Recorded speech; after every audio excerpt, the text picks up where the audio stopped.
Wednesday start.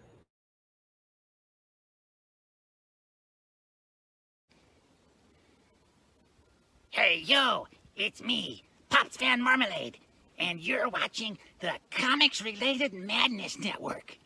Uh-huh. So come get some. CromCon.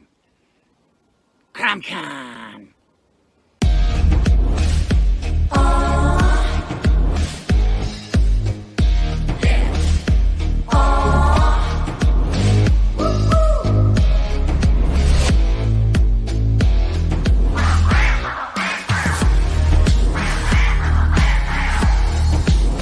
Your favorite podcast, it's Critical Blast. Hey, we want to shout out to our sponsors, Daytona Beach Comic Con. If you are a fan of comic books, if you're a fan of comic book conventions, and if you like meeting comic book creators and getting comics and comic-related stuff, then you need to make your plans to attend Daytona Beach Comic Con. This year's show is September 9th and 10th. Silverline will be there, so you should make your plans to be there too. We'll see you there. If you like comics and find yourself in the Orlando, Florida area, doesn't everyone come to Orlando at some point in time to see the House of Mouse? But when you're here, you need to make it a point to visit Coliseum of Comics, especially the one on East Colonial Drive. They carry Silverline comics, even a limited edition Coliseum of Comics version of our comics. So, when you go, be sure to ask for Silverline Comics and tell them we sent you. OCD stands for Orlando Collector Deviants. OCD, Steve and Trish. They're a family of geeks who promote geek things, particularly those around the Orlando, Florida area. They're big supporters of Silverline, and we think you should be supporters of theirs too. Go give them some love. If you are an independent comic book maker and you need to get your independent comics made, you need to look no further than Kablam Digital Printing. They print our books, and they do a bang-up job. They're not only trusted by Silverline, but many, many independent comic book makers. Head on over to Kablam.com and see for yourself just how easy it is to have your comic printed by them. And tell them Silverline sent you.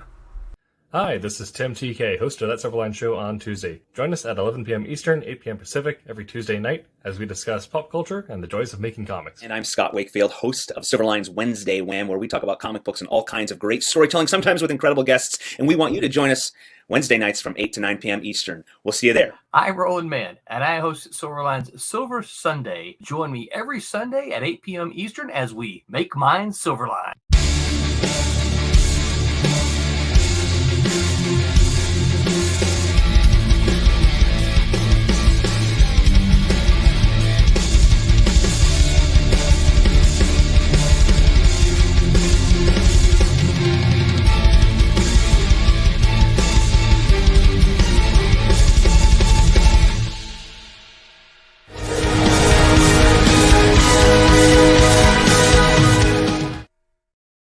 Ladies and gentlemen, it is Wednesday evening, and that means Silverline's Wednesday Wham!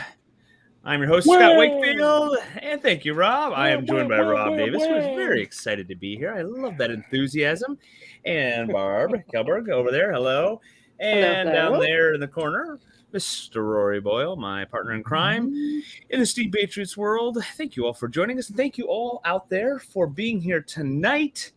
We'll get on with our topic. All pretty above average. Yeah. Thank you, Garrison Keeler. We from Our Lady of Perpetual Responsibility. It's been a quiet late week in Lake Wobegon, my hometown out there on the edge of the prairie. Talk about stories, however. We are not a Prairie Home Companion, but we do have sound effects occasionally, and sometimes our stories do make sense. We are here sometimes. To talk. Sometimes it's very generous. We are here to talk about pop culture, comic books, storytelling, movies, and who knows what else. And we love that you are here with us. And the usual is Vic. Hello. And yes, Vic has an excellent question. We've all been waiting. We've been waiting since last week to find out. On our cliffhanger episode last week, we wondered where Rob Davis was and how his steak was. How was Texas Roadhouse, Rob? Medium. Okay, yes. Oh, nicely done. Nice. All right. Yeah. That medium. Roadhouse. Did you have to pay for your own meal? No, that's the nice thing. Oh, The group pays for my meal. So heck Beautiful. yeah, I'm not going to turn down a free steak. Excellent.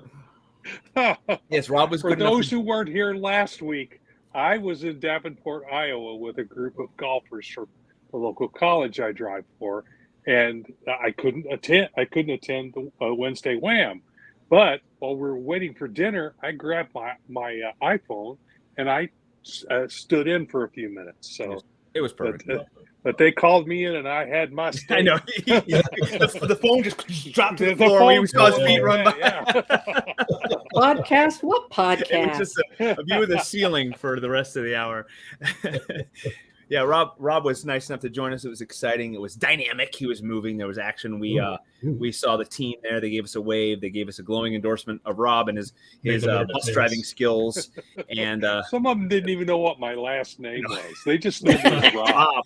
So when you go, so who's your favorite artist? Well, Rob. Well, see, we gave you cool points. Yeah. Oh my God, the old guy's doing a podcast. Wow. Yeah, he knows how they to. were, He they knows were how to. stunned. They were pretty well stunned with it. He knows how to use the Do you know- internet. I said I do one every week, and they go, "Really?" Now we got new viewers. So cool, Rob. Yeah. It was Okay. fun. And Vic, It was fun. you're going to get in trouble here if I can click on it. There we go. Uh-oh. Yeah, that's not. Oh, Vic, you're going to be Barb. in big trouble. Vic, Guess who's Vic, from yeah. Iowa? I'm from Guess Iowa. who's from Iowa? So Yeah. knock it off. You better Yeah. be careful. I'm an Be careful, Iowa young farm man. girl. I I like was Iowa. born and raised about It's- 40 miles west of Davenport, in a little All town that- called yeah. West Liberty, Iowa. So I All was 40 miles away from her hometown last week. Mhm. So yes, and, My My and dad's dad's still- my dad's unfortunately 86. it's had some recent difficulties with an apartment complex. But Yes, other than that, Davenport has. is I a really I have cool no place. high endorsements of Davenport, but on the Yeah. whole, Iowa's awesome. And my 86-year-old father still lives on the same farm he was raised on, so he's still puttering around. Very nice. Very And nice. it's not all farmland. There's some great cities in Iowa. I've been to several of them. I haven't spent much time in Des Moines, but I've been in Davenport. Des Moines? Des Moines is? Des Moines. Des Moines, yeah. Yeah, University buckets. just like But Dubuque. Dubuque, Yeah. I'm from the Yeah, land of I'll be going through San Dubuque. Luis. San Luis. San Luis. Well, it is finally beautiful up in the northern latitudes as well. The Wakefield pool is open, so Is it? Yay! If I won't have to work on it when I'm up there. Then. wait for your pool party You opened it invitation. on Memorial Day weekend? Yeah, I opened it, but our pool cover is pretty much useless because it got some holes in it. It's 15 years old, and so what's the point? I put it on there to make me kind of feel good, but then it just fills with leaves. So I open it, and it looks okay until I stir up the bottom. Mhm. And Last year there's I all did. these the gross Yeah. green. Last year I had to play pool boy Speaking- and cabana boy. Speaking of, I was speaking my of first. pools, Yeah. speaking of uh-oh. pools, did you tell everybody we're throwing Rory in the deep end tonight? Oh, Did you that's like that good. segue? Oh, that's good. Oh Mm. man, That was a Mhm. good The segue. pool's That was open, good. and yes, Can't waste that. so the way we reward hard work around here and ingenuity and creativity is that we just Is with pile more. on Yeah. more. It's right the military method. I was just right? going to Right? say that. Hey, you're qualified. You're Yeah. qualified. You went above and You're gonna- beyond. So You're standing duty over the weekend. you see the rest of your shipmates here. They're going to go off on liberty. Yeah. And you've got the qualifications, so you're gonna stick around. So, Yeah. but here's a pat on the back, and you'll get And a stab in the front. Yeah. Yeah. Yeah. Yeah, Look at instead a of coin when you leave. instead of the other way around. Yeah. A Uh, stab in the back and a pat on the head. Yeah. Yep. A few weeks ago, Oh. the Silverline honchos asked us to get our all of our Crap stuff together? in one sock for once, and to come up with our Nickels on the topics sock? for the next month. And of course, I reached out to my team, and Rory bombarded me with ideas, which I'm very thankful for. But much like last week, Say that. not like last week, it was last week's topic was his idea. And then he wasn't around to keep the story going, but that's okay. We did just fine without him. And so this week's Oh, topic is we like him. likewise. Rory's idea. And if you enjoy it, I'll take the credit. If it's terrible, blame it on Rory. But we're gonna try to not rely heavily on Rory. So without further ado, tonight we are talking storytelling. Yes, our topics are heavy on the storytelling side because when you ask the storytellers to come up with the topics, we're going to talk about storytelling. Yeah. And we are talking about keeping the story moving, pacing, and keeping things interesting, not losing your reader, not losing your viewer, your consumer, somewhere in the story. And there are many, many methods of pacing, fast, slow, blah, blah, blah, blah, but we're going to talk about what works, some good examples that we can come up with. If I know Barb and Rob have a long list ready of good examples, right? I have some bad examples. Some bad examples. Oh yeah. So there's lots of those. Yeah. So pacing in every medium is a little different. Movies and the motion pictures are different because they're always moving. The talkies? Yes. The talkies. And they don't allow you to linger, but they control the pace. Do you have to? What's that? Do you have to let it linger? Well, Rob got it. Do you have to let it I'm sorry. Or did you just freeze? You froze. Oh. Okay. You got remixed. Yes, I'm here. But the written word in comic book world is something special, where the viewer, the reader, the consumer's eye can stay and go back and go ahead. And so we have to have a little bit more. Let's put a little more work to keep things moving. A little more pizzazz, a little more English on it. Yep, a little spindle zing to keep the story going. And we can talk about methods that work, movies and comic books and books that work, and some that don't. I always like and I think this is across the board. You need to vary your pacing. That's one thing that's key to any storytelling. Well, that checks one off my list. Keep going. Okay. You need to vary your pacing. You can't have. You have to give and take with speed. If you an action movie that's all action will just be a sensory overload. A comic book. Sometimes it's fun. Sometimes a comic book that's just occasional murder hobos. Yeah. Frequently, you need to release the tension. You need to pump the brakes for just a second to allow it to come back up. And there's a reason there is comedy in almost every Marvel film. It's to offset the heaviness of the battles. Yep. Funny you mentioned that. Back in ye olden medieval days, when priests gave homilies, by order of their bishop, they had to have a joke in it. Well, and that's right. When I put together a speech that I'm going to do, I always start off with a joke. Yeah. Because it loosens everybody up. It does. It loosens everybody up. They're on your side then, and from then on, you better hold on to them though. Yeah. You've got them. But if you start screwing up, you're done. But no one did it better than Reagan talking at the U.S. Coast Guard Academy graduation when he says everyone knows the Coast Guard is the hard nucleus around which the Navy forms in times of war. That's good. That's good. Yeah. So yes, you need to vary. One of my go-to movies that I really enjoy, and this is movies. Apologize, it's not a comic book, but one of my go-to movies that does a really good job of building tension, and it's one of those sleepers that I don't feel like a lot of people have seen, is Children of Men.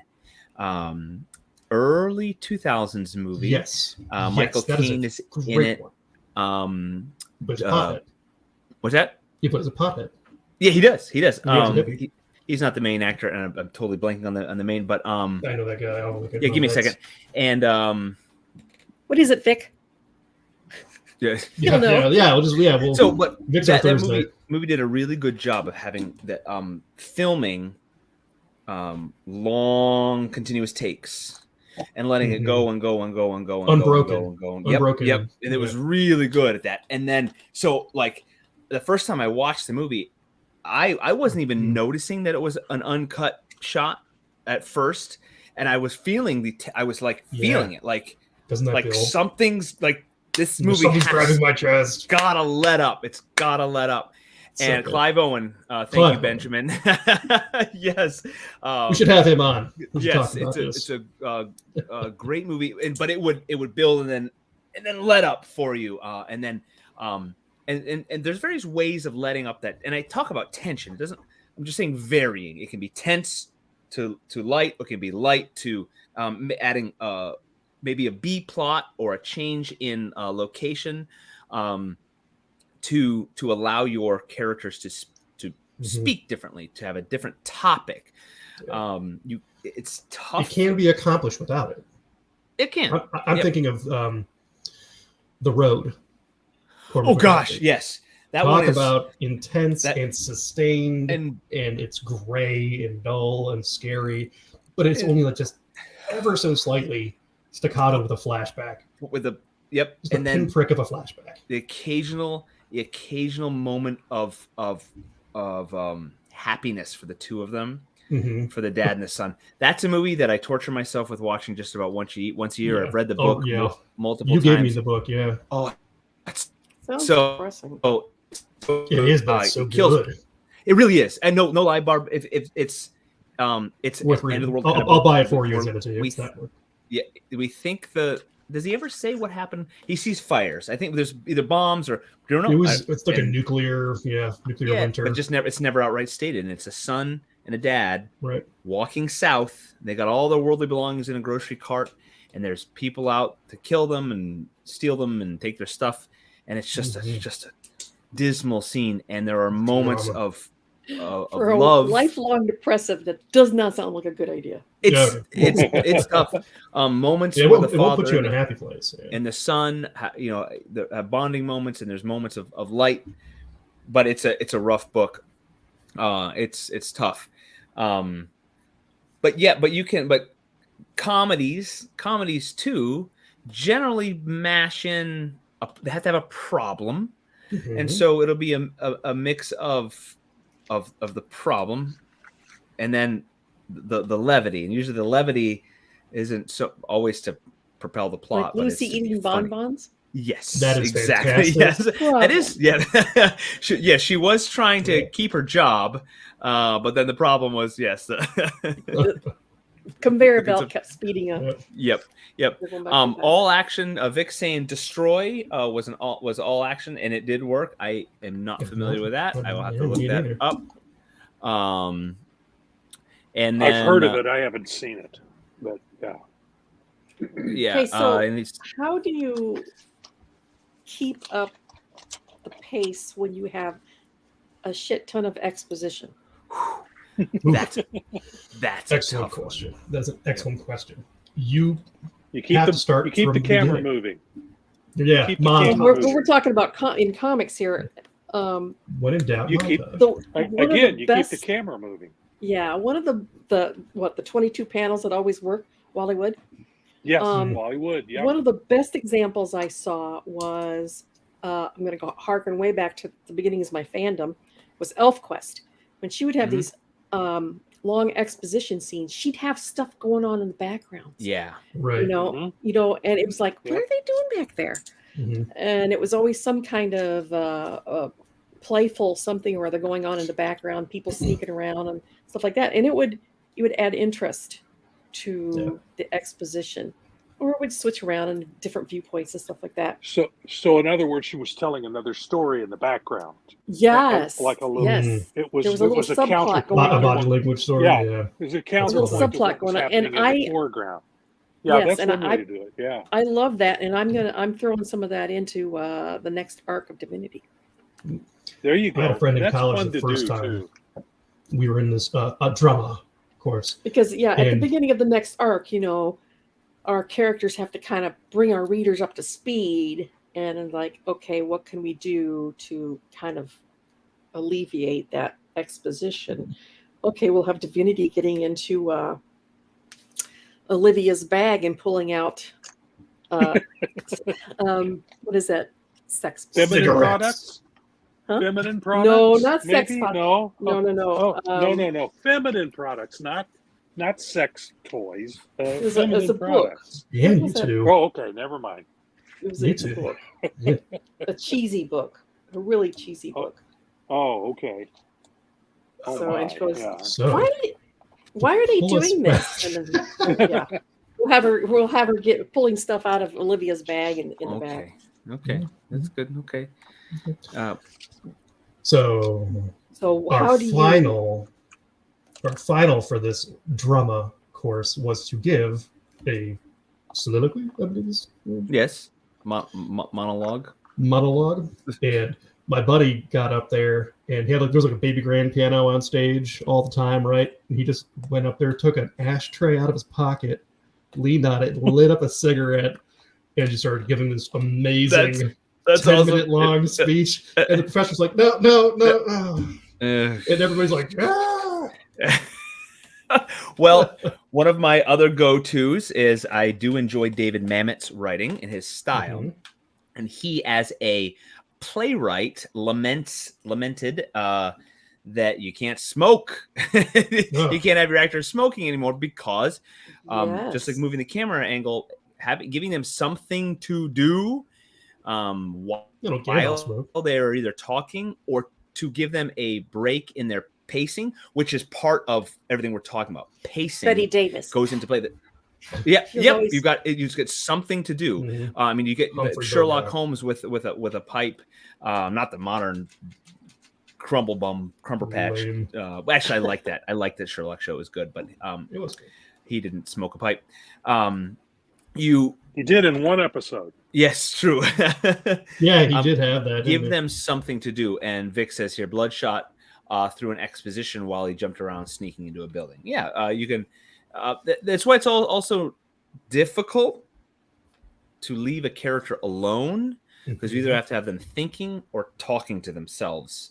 So giving them someone to talk to makes your life easier. It doesn't have to be what you always do. But what we are, and Roland's not going to get to replay if we don't keep this PG-13. Yeah, and opium, yes. He did use a lot of opium. In all iterations, I think even the Doctor Strange version, right? But we're talking about pacing, keeping the story moving too. So yes, in those low lulls, changing the camera angle, giving them something to do, and making the exposition make sense, because the goal is to keep the reader going, not an info dump. Right. How do you make it interesting without seeming pedantic and boring? And them telling each other stuff they'd already know. Right. If you're bored writing it, they're bored reading it. Yeah. And if you're just telling, right for your audience, as you know, Mom. Right. You have to write for a specific audience. Well, so if I already know it, why are you telling me? Why are you telling when I write a story, I'm reading it for Scott to read it. Or I'm writing it for Scott to read it. Yeah. Well, I ask myself, is this going to give Scott the fizz? Is he going to be, turning pages like crazy? That's how I gauge success. Oh, good, because I am a tough man. Then he just emails back with lame. Do it again. Nope. Delete and start over. Select. I'll even delete it for you and send back a blank Word document. Send you back a blank page. Start over. Here, I've worked ahead for you. But knowing your audience, yes. You have questions? No. I was gonna rein it back in. I would love to answer your questions. Have you keep going. We talked about varying your pace to keep the story moving, which I think is most easily executed if you have multiple characters and multiple story arcs. Because when one starts to slow down, you can pick it up with another one. Like Game of Thrones was great for doing that, right? Because like every chapter was a different character, where they are, their point of view, what's going on in their lives, which allowed almost every character, to be dynamic and have their own arc and their own flow. I think it's very interesting if you have one plot line that is pretty humdrum and static with little things happening and then escalates at the end. Perfect for a cliffhanger. Or if you come down off a high, hit a low, and then everything goes wrong. And how do you get these two story arcs to interact? Where are they going to coincide? That's good. That's good and tough writing, because Very tough. that's one of those things that, like, just like I say, when you're writing a detective novel or a murder mystery or something like that, you want a really smart character. Well, if you're going to throw a smart character in, you have to have a smart writer, and the smart writer is not what I am. So if you're going to have intersecting and clever plot lines, you have to be really good.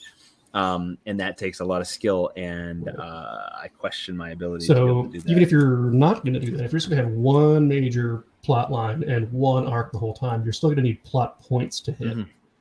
And so those can be your high points and your low points, your peaks and valleys. And how do you get from one to the other? How do you fill it in with everything's going wrong to, okay, we finally have, 1 foot out of the problem, and then 2 more problems hit you.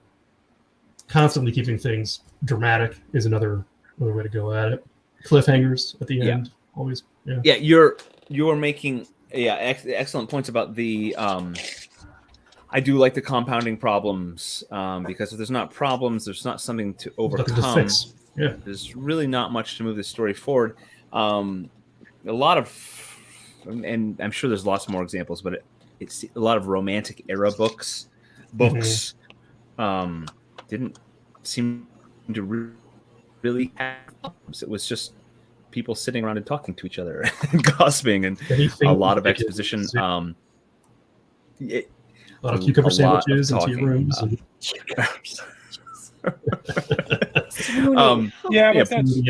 Women fainting, damsels distressing. It's what they do. Sensibility. That's a book over, and a book can have that, but a comic book and a movie can't have that. No, not easily. You really got to have tricks, to quote unquote tricks, to keep it moving, because it's got to be moving. It's got to have motion in it of some kind. Here's the problem I'm running into in one of the books that I'm listening to the audiobook right now. And I mean, I like the series. It's the Mage Errant series. And it's very interesting, but it deals with magic. And the author gets bogged down when introducing a new concept for magic by going into super deep detail on how it works and how the student is supposed to make it work. So you're going, okay, we get it, But she slows, or she or he, I don't even know who writes it, slows it down because they get so wrapped up in trying to tell the reader their whole concept behind magic. And I think, how do you That's avoid... not necessary. Yeah, how do you avoid getting an idea, a complex idea across simply without bogging the story down? That is tough. Sometimes you don't need to. I and without reading it, I'm not sure if it's even necessary. I like dialogue to convey information whenever possible. In a book, you can have exposition or thoughts to do it, but integrating it into something happening always seems to be better than just paragraphs of explanation, description. If you show it being done and it being disastrous, like learning from your mistakes, but transposing that into your characters. When you start slamming into the wall. Yeah, things have to go wrong for them to understand it. I'm also tired of the... It's like how you work on cars. Like, you don't know anything about cars until something goes wrong. And then you learn. And you learn a lot about cars. Yeah, you can explain it. I don't like... I'm tired of it. I feel like there's been a lot, like the Harry Potter, Percy Jackson, where the older, smarter person has to explain, show the younger person the ropes. Come here, enough of that. Oh, watch out for the careful, that's sharp, and the duck, and the shut up. I'm sick of that. I don't know. Maybe it was just an era of the prodigy. Well, it was like 8th grade reading level, and that was the targeted audience. And then we just so happened to grow up with it. I guess maybe you're right. That gets tiresome too. Where you have it's like Disney. Disney. There's another book that I am currently just finished. Adventures or the Chronicles of Huckleberry. Corn and Fall. And I liked it overall, but over the course of 4 or 5 books, they were really repetitive. Hmm. Okay, I can Same guess template what's over and coming. over. Yeah, I can guess what's coming. The girl is going to get kidnapped, and he's going to have to rescue her. He's going to be an idiot about certain things, and Like be Peach a and Marmalade. dumbass. This is going to happen. That's going to happen. I could start seeing all these, and it's just different. Different day, same shit. How do you not fall into that trap? Because you use the same ideas over and over again.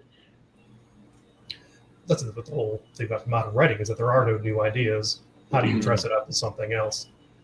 Is it by setting? Is it by giving those main characters different character flaws?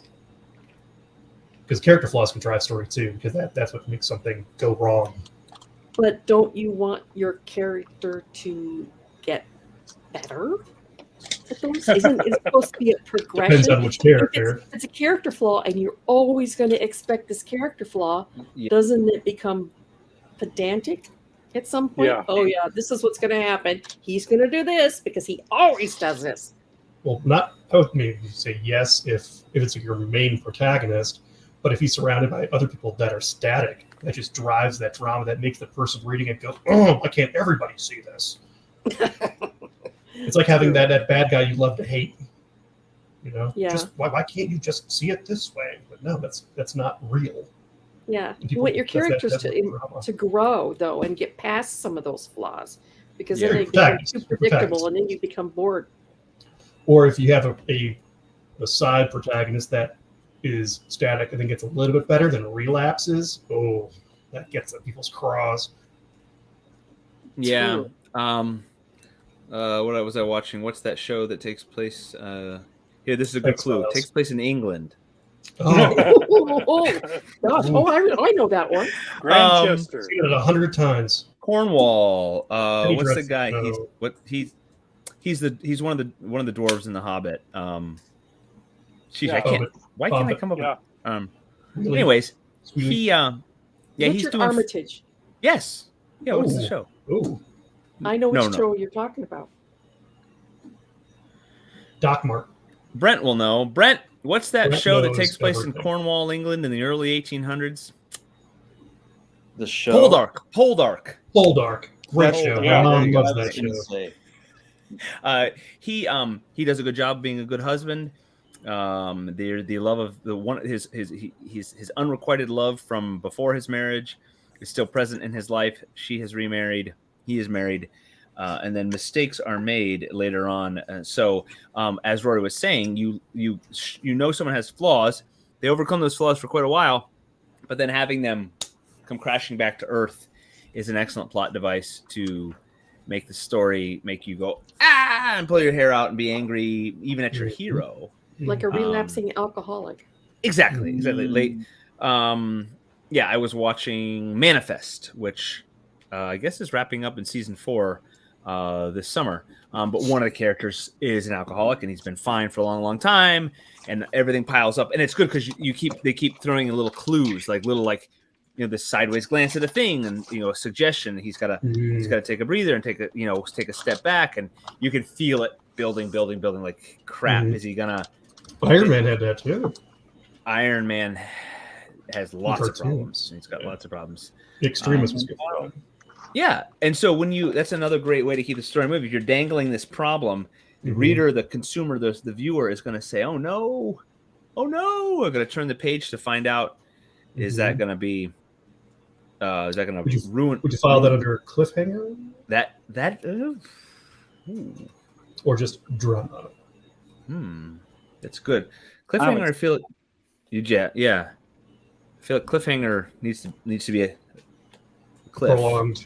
Like that great Sylvester Stallone movie. Yeah, that was so good. With Yes. Gary Busey, right? See, I can come on, Yeah. Gary Busey, but I can't come on Clive Owen.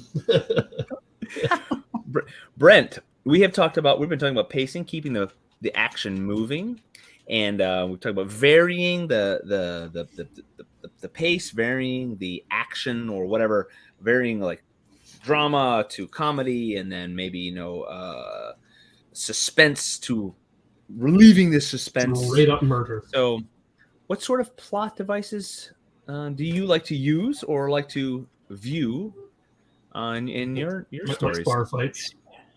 You know what's funny is I'm not sure I believe in the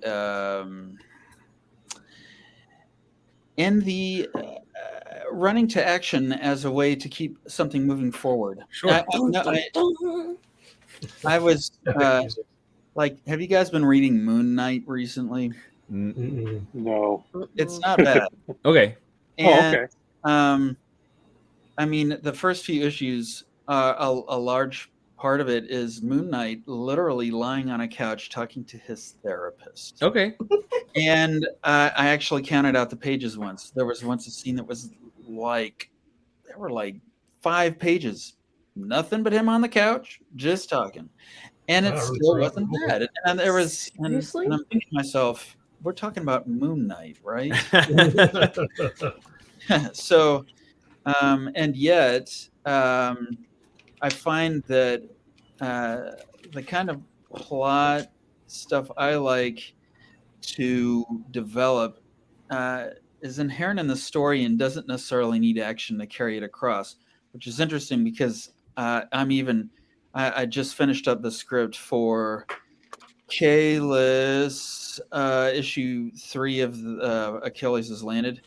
And I found that I was very happy with the level of drama, but I wasn't happy with what everyone was doing. They were just standing there talking to each other, and the story was unfolding. That's cool. But, people are going to eventually get tired of, where are they going to go talk now? In a bar. Yeah. Where not?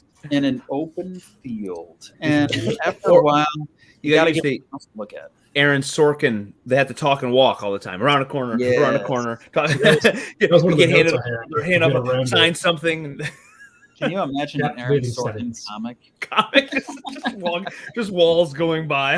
Actually, you could be like 10 pages into it until you realize, wait a minute, there are no pictures. This is a regular book. It's just walking and talking. Barb, Vic says you're a little more fired up than usual. I don't know. You're always fired up. And then Vic's saying prologue is explaining the world as life goes around, and they're breaking up the info dump. I like a good prologue. Yeah, God, I love a good prologue. I don't know. It's compared to a good epilogue. Is that the same as a postlogue? Or a prelude, or as the classical radio hosts say, the prelude. Yes. So I don't get epi can mean center or around. Why is it postlogue? Epi? Like epicenter? Was it epilogue? Yeah. Yes, why is it at the end and not talking about the center of the book, but the finale of the book? We're gonna have to look at the roots of those roots of epi and log. What about like an EpiPen? Yeah. It must mean event, a big important, like epic. Could be. This is like when we tried to figure out why cornucopia was the horn of plenty. Yes. Why is it a unicorn? But a cornucopia. One horn. Corn is ye old for horn. Horn. Off the rails. Unihorn. Really? Yeah. Today's talk was the rhinoceros is the unicornus. That's the Latin. Unicorn. This whole conversation is getting too corny. Thank you. Thank you, Rob. Thank you, Rob. For sure. Brent, you have made excellent points about pacing. That yes, I think though you're saying you doesn't have to always be action, but you still might need to. You need to change it. You got to know it. It's almost, some of it is almost intuitive. You just have to. You just have to be a writer.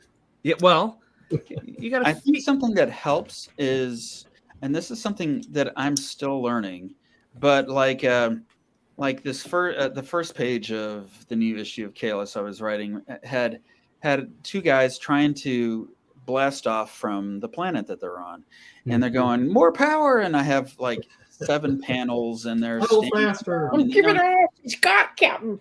Yeah. And then suddenly it occurs to me, this is boring. I mean, you see the inside of a spaceship, which is the most boring part of the spaceship, and then you see an open field, and then guys are running around, and I'm like, you don't have to explain. Would we like to actually show the ship trying to leave, and it's trying to go through this barrier, and it just won't go?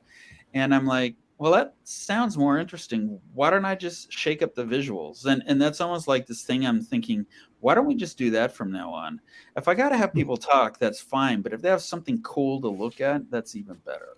Yeah. So, see, that made my list of how to cheat around it is having captivating settings. Yeah. Something else. The action. Brent, it's funny you say that too, because if you've watching the evolution of sci-fi, Star Wars and Star Trek, the increase in computer generated graphics and budgets, you notice how much the Enterprise and any Star Wars machine, because watching a ship fly through space is interesting. Watching it fly through a nebula, even more interesting. Adding a problem with the nacelle smoke coming out of the ship, even more interesting. Well, then put the Enterprise flying at treetop level or crashing into something or an X-wing. You're right. You're giving it's that feeling of movement, that feeling of something. Stargate Universe did that well. What's that? Stargate Universe, they did that well because they went onto the ship, and it was going to like different galaxies or whatever, and all of a sudden, like the gate on the ship would only open at certain times when they were like close to another gate or something. So they had, like, they're on the timeline, but eventually, like, the whole ship started shutting down, and they were veering directly toward the sun, and they couldn't control navigation, and they get like you see that's the end, but then like all these like exterior ports open up and they fly through the sun, and that's what regenerates the power on the ship. Could have said spoiler, please. Rory. I mean, that's cool. No, I was gonna get to that show. Right it's in my queue. It's in my queue. Impending Doom. Thank you, Rory. Impending Doom is a great way to keep action moving, even if it slows down. Has anyone read On the Beach by Neville Shute? That sounds relaxing. Tell me more. I will. I'm glad you asked. It sounds like a great reading for summer on the beach. No, it is more sadness and gloom. I believe it is a 1950s Cold War book. The protagonist and his surroundings. He is a Australian Navy, I believe, submarine captain.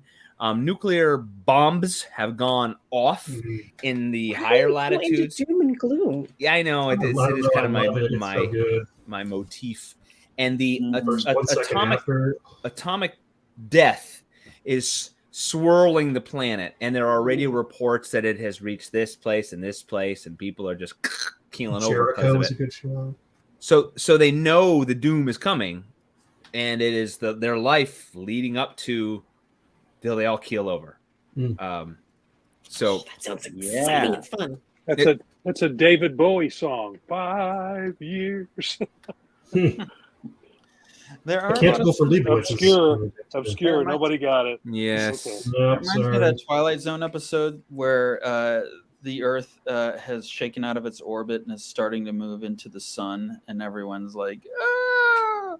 And that's all they can do. Ah! It's not like So it was still memorable because I remember it.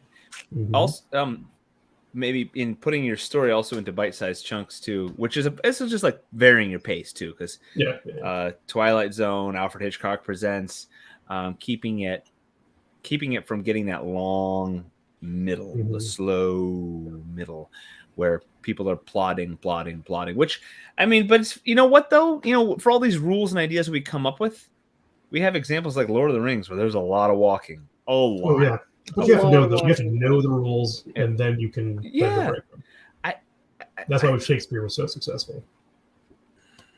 If Shakespeare actually was a real person. Yes. Oh, we're not going to go there. Come on. Okay, no, that is a whole nother podcast. The Bard is a very interesting character because William Shakespeare. That's a whole separate podcast, you guys. Could have been a nom de plume. Let's set that one for sometime in July. Was Shakespeare real? Yeah. All right. Shakespeare and the Bard. Bill. We could do a dramatic reading. Shakespeare. Yes, Scott does love. I like. Oh, wait, whoa! Shakespeare was really just stole most of his. Okay, I'll give you that, Vic. Yeah, we're in solidarity here.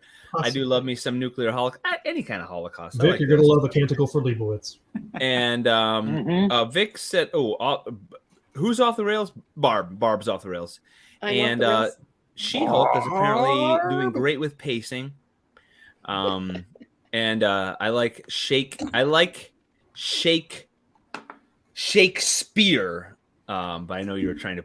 But that is Athena. That's the whole thing.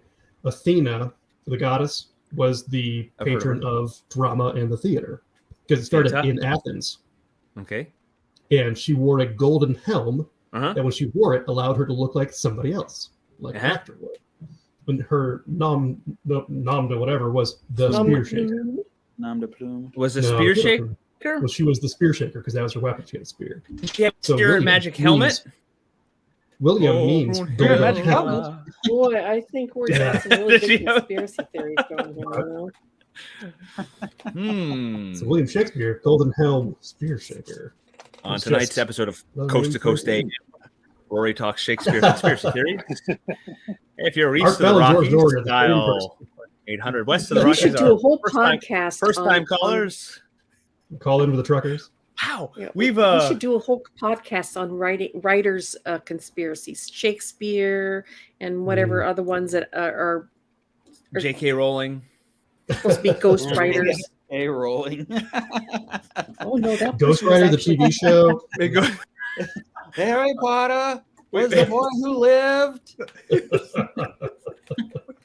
We've referenced Coast to Coast AM and A Prairie Home Companion tonight. This is incredible. Star Trek, Star Wars. The only one we haven't done is.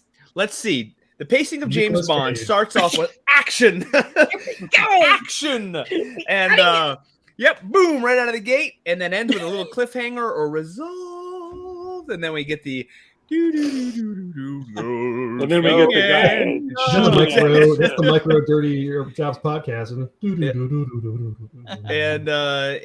it keeps the action going and then usually there's action, and then there's action, there's action. There's action, and then there's the James Bond plot. And then they go from shooting to driving to blowing up to flying to jumping to swimming, and you're missing good dialogue. Actually, we reference this one quite a bit. There's that. That's what I was getting at. The train scene on Casino Royale is great. It's good dialogue. The train is moving. They are doing something, but it's good, punchy dialogue. And Vic is blaming it is a poor craftsman who blames the tool, right? Sorry, Vic. Get smaller thumbs. Vic, you'll never know a small phone. But the pacing of your phone is excellent. Vic, tell us about the pacing of your typing right now. You vary the speed and the sentence length. Turtle people, not lizard people. Yes, those are great conspiracies. Folks, it is the last 10 minutes of our show. We have been sort of talking about keeping the action moving in a story. And I'm just reminding our crew here that we're getting towards the waning moments of our show. And we have talked about varying the pace, cliffhangers, giving your characters something to do in the moments where they are mostly talking or relaying necessarily information. And is that information always necessary? Does the reader always have to know how the sausage is made? Yeah. Sometimes yes. Some people. Depends on your audience. I really like having that imparted by the characters, and we learn it in dribs and drabs and bits and pieces. But you also have to be careful to not confuse them because you can't just thrust them into a world where they have no idea what's going on. Also, then it's important how you write it. Are you going to be very descriptive and say, this is my world, look at all these intricacies, or are you going to just write enough to let their brain fill in the details? Yes. Yep. Because all the tiny little details are boring. It can be. Sometimes. So, like, I like Michael Crichton novels, and he's not been with us for a few years. He did, though, put a lot, like the Chaos Theory with Jeff Goldblum there in the books. Oh, way too much. Oh my goodness! Yikes! Get on with it. Likewise, Tolkien's poems. Yes. Get on with it. How dare you blaspheme Tolkien? I know. I'm sorry. I know. The first three chapters of The Lord of the Rings really bogs down, but it's picked up after that. Yes. That's where I quit the first time. One of the cliffhangeriest cliffhangers that changed my life was the end of Two Towers, right? That's when Shelob gets Frodo, and then we jump away to the other part of the Fellowship at Gondor or whatever, and we don't see Frodo till Return of the King. So that's a great cliffhanger. Cliffhangers are great. But they knew at the end of Two Towers, because the last line in the book is Frodo was alive but was in the hands of the enemy, wasn't it? Oh yeah, you're right. When they're left with it, when Sam's gotta rescue him. Yeah, you're right. Sam's gotta get his groove on. Samwise the hero. Samwise Gamgee. Sandwich McGee, as my kids called him. Frodo of the Nine Fingers. Sandwich McGee? Okay. Sandwich McGee, my daughter said once, and it stuck. We called him Sandwich McGee. I've spoken to Sean Astin on the phone. I'm sure everyone's heard that story 100 times. No, I have not. No. Sean Astin years ago was at Bucknell University in central Pennsylvania, Lewisburg, and my cousin John was very kind. And Sean Astin was even kinder because the call would not go through. It kept getting a busy cell signal. But he let my cousin stand next to the table and wait till the call came through. I was living in Hawaii. Sean Astin called me, and because my cousin John is always pulling one over on me, I thought he was messing with me. I answered the phone.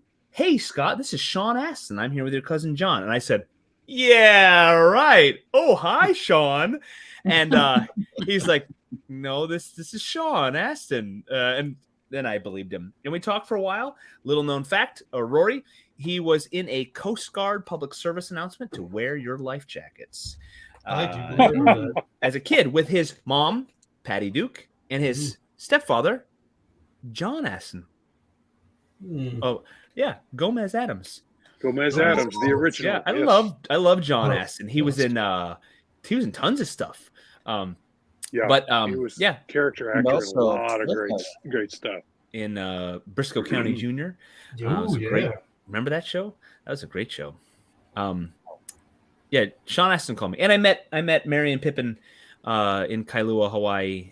That's a story for another time. I've met 1/3, or talked to at least 1/3 of the Fellowship. That's as close as I've. You better track out John Rhys Davies before we don't have him anymore.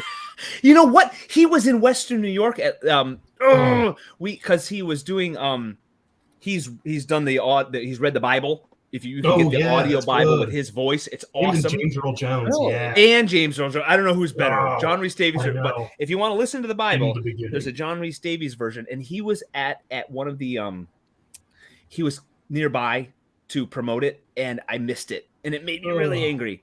So angry, I burned all my copies of Lord of the Rings. Not true. I have the extended versions from when they came out with the box sets. I still have those. They might do another extended edition. Extended. They have like 13 more hours of stuff they cut. Vic is asking me to please never say I like every type of Holocaust. Vic, I know you keep a good. When did he say this? You keep our great one-lines. I forget what my line was from a couple months ago. At a good line. But my goodness, okay. Keeping the story moving. I think we've done a good job tonight on our show with varying our pace. You know what I think is great? Is everyone anticipates the arrival of Brent T. Larson. We know it's the halfway mark. What people are like. Where's he going? He's coming. And Brent shows up. He Feel it. breathes life into the show. Oh, stop it. Yeah, and we don't know what you're gonna say. We have no idea what you're gonna say. Rob, okay, we got like 4 minutes, and we're gonna wrap up here in a few minutes. Rob, what about the art side? We haven't even talked about that. Nobody cares about the art Well, side. that's what I kept. That's why I mentioned earlier. Keep the camera moving. In order, you got to keep it interesting. And Barb mentioned the 22 panels that Wally Wood said came up with that always work. I have Because a copy of that up here on my. I do too. I've got it saved on my computer somewhere. But doing it visually, you change you could do dramatic lighting. You change the angle. You can by changing the angle of the camera, you can change the drama or lack thereof in the story as well. So, but if you can keep that camera moving, all around if they're walking along, sometimes in the foreground you have something going on. Sometimes in the background you have something going on. The inadvertent selfie camera. Yes. Okay. But yeah, it's and having the characters doing something. Sometimes the writer doesn't come up with something for them to do, so you have to come up with something for them to do and it has to fit with the story that's being written. So it's better if you get a writer who thinks visually and goes, I got to have them doing something while there's this long piece of exposition. I would love to see you do something every time the writer doesn't give you like what they're doing. Just have them standing there smoking a cigarette like every single time. Out of nowhere. Well, since fantasy, Star Trek, that's hard to do since no one smokes in that in the future, quote unquote. So but I guess you could put you could have some alien smoking. I don't know. Do they? But no one even smokes in any do they not like even on the poker playing on Next Generation? Nowhere. No one's smoking. The only time you see anybody smoking is in the Dix. What is it? Dix Hill? Is that the guy's name in the holodeck? I think you see some characters smoking there. But that's the only time you see it. Wait a minute. Joe Piscopo was in an episode, right? He was a stand-up comic, and he had a cigar, did he not? Okay. So it's always on the holodeck. So it's on the holodeck. What That's about the only place you see smoking? Star Trek 6 on the prison planet? The shapeshifter lady. Is that the one where they she save the smokes whale? a cigar. Yeah, that's she smokes a cigar. Not everyone keeps their genitals in the same place. She's kind of sounding like Xenia Onatop there a little, but that's okay. That's. I didn't care much for that sequence in the movie, to be honest. No, it was James Bond. We just smashed up Star Trek 6 and James Bond GoldenEye. But I was thinking more of next gen. And, it's always on the holodeck. If you see any smoking at all in that show, it's usually on the holodeck. And that show was late 80s, 90s. If like now with, I don't know if they've eased off because I feel like I do see more smoking now on television. There was a time where it was like no way, and I feel like it's come back a little. Eggs are good for you again. Put your baby on the back. No, on the belly. Coffee. Yeah. Put your baby on the side. Put your baby. So is coffee. Yeah. 9 out of 10 doctors recommend Barbarella. Recommend. Did you say Barbarella? Barbarella, yeah. Barbarella. Yes. Chesterfield smokers are satisfied. Vic, I'd rather fight than switch. Yeah. Cherryton. Pops is out there saying, exist anymore. Yeah. Pregnant women should switch to camels. And Vic is saying, yes, get that 22 panels that always work. That for anybody out there running, that's good stuff. And you know what? Like I forget there. Good about them. Wally Wood's panels. 22 panels that always work. Yep. 22 Just panels at all. Google You search can it. Google it. It's on the internet. Yeah, you And then print it got out. Which corner of the internet? Artistic corner. Use the regular Get internet. Just a normal spray internet. bottle for when your writer is Yeah, bad. yeah, that's good. Yeah, I That's guess good. Can I go to cats, Ask Jeeves and find that? man. If you did have the ability to send a digital slap in the face to writers, yes, we would deserve it. I will. Barb's actually drinking straight vodka because she can't handle this. Yeah, I know. And Vic got his hands on some Rob Davis Star Trek. Oh my goodness, yes, that's good Thank you. stuff. That is good stuff. Although I don't make any money on it anymore, but yeah. Are you talking about the action figures of Rob? Yeah, Rob's actually no. Rob has an action figure. Him and Ron Fortier. They've got their. Really? They've got. I do. Yes, I do. I have one of me Guys, and I gotta Ron. head out. And now, Thank you. we also have Radio Rita. Barb, have a good one. Yeah, we should start wrapping up here, everybody. Hey, we stayed on topic for quite a while. We talked about for pacing, all of 5 minutes, keeping the action moving. Writing and great stories and great storytelling, folks. If you're watching this later on, you can always toss stuff in the comments. You can comment on toss stuff in the comics. You can pay us. In the comics, if you send us lots of money, we'll put stuff in comics for you. Yes, we'll put you in our comic. Yeah, we'll put you in a comic. We do have a Kickstarter coming up next month, so check out Silverline Comics on all the socials. Like, subscribe, all those things. Share. We really love that. And Vic's saying, fire hose for Scott and Rory. For what reason? To keep us on what? I don't know. And to keep you buy in Airship line 27 instead of a spray bottle. Okay. It is true. I always had a squirt gun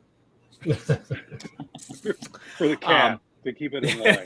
Bad. I had a teacher that had a rock on his desk, but it was actually a foam rock. You didn't know it until it actually hit you. That's hilarious. In high school band, I was in the low brass section, which sits in the back, which screws around. Big supplies. And we were goofing around, and I heard a kaboom clang behind me off the shelf, the windowsill behind me. I thought our band teacher had thrown a mouthpiece at my head. He had thrown an eraser, and it hit the tube of mouthpieces that were lined up behind me. But there was this moment of, oh my goodness, he just threw a tube of mouthpiece. I could have died. I was very frightened. That's what we need. I need to get hit in the head with something. Rory, thank you for your topic tonight. Hey, next week is right, June. Oh, my calendar is not going to open right now. Here we go.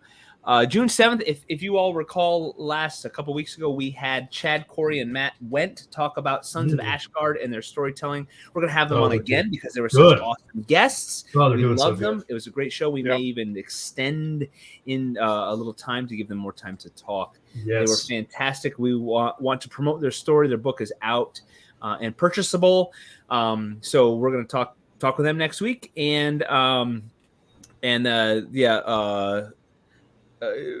if I heard that, I think I was going to get shot. Vic, I'm sorry about your upbringing and your rough youth, which you are still youthful and part experiencing that. Okay, it's 5 minutes after the hour. Everyone out there, any parting words before we go? Brent, you're giving the wrap it up sign. Rob, thank you for your input. Rory, thank you for your topic and for trying to keep us on track, which was impossible. He's very trying. Impossible. This has been a fun night, as always. Go like, share, subscribe, share all that Silverline is doing. Grab our comics, silverlinecomics.com, or over on Indie Planet. You can order them, and they will be in the mail within moments of you clicking order. Check out our upcoming. Tommy drives them to your house. He's a busy man. Check out our upcoming Kickstarter campaign so you can grab the next great titles from Silverline. Coming soon to a Kickstarter near you. And go check out where our celebrity creatives will be at conventions, so you can meet them in the flesh and you can stand there and awkwardly talk at them for many, many hours and do all the great convention things. And we appreciate all of you watching our show. Share this far and wide. And that's all I got. So, hey, we're going to make mine Silverline, as Vic says, in support of Kickstarter. Pendulum number 1's coming. Okay, make mine Silverline. Good night, everybody. I have to go to stream end. Good night. Hi, I'm Bill Black. I created FemForce. But you know what? Today, make mine Silverline.